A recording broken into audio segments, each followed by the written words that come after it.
আসসালামু আলাইকুম গাইস, কেমন আছেন আপনারা? আশা করি ভালো আছেন। এখন আমি যাচ্ছি সান্তাহারের দিকে। মূলত আমার কিছু কেনাকাটা করতে হবে। আর আমার সাথে যাচ্ছে আমার মামাতো ভাই সোয়াদ। অবশ্য সোয়াদও আমার সাথে কেনাকাটা করতেই যাচ্ছে। কথা বলতে বলতে চলে এলাম সান্তাহারের দিকে। সিএনজি থেকে নেমে দুই ভাইয়ে হাঁটা দিলাম রেলগেটের ওপার এবং অনেক জায়গায় ঘুরেছি ফিরেছি।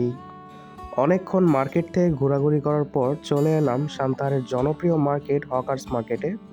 এই মার্কেটটি শুধু সান্তাহারেই কিন্তু জনপ্রিয় নয়, এই মার্কেটটি নওগাঁ জেলার বিভিন্ন অঞ্চলে অনেক জনপ্রিয়।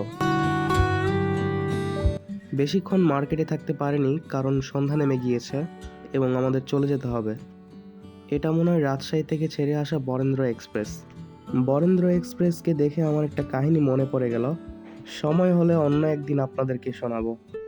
অটো থেকে নেমে গেলাম বেলঘরিয়াতে, আর সোয়াদ নেমেছে সিম্বাতে। আর এটা হচ্ছে দ্বিতীয় দিনের ব্লগ,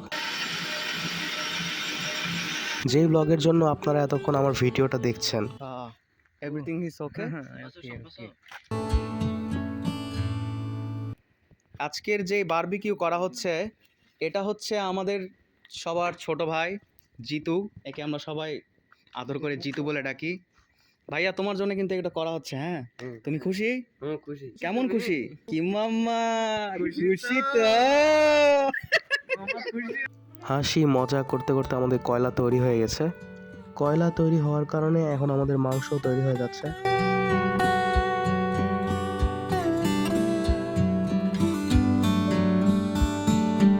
সবাই অনেকক্ষণ পরিশ্রম করার পর এখন খাওয়া দাওয়ার পালা। আমরা কিন্তু এর আগেও এরকমভাবে বারবিকিউ করেছিলাম, আর ওই বারবিকিউটা আমার বাসার ছাদের ওপরে করা হয়েছিল। দেখতে দেখতে আমরা ব্লগটির শেষের দিকে চলে এসেছি।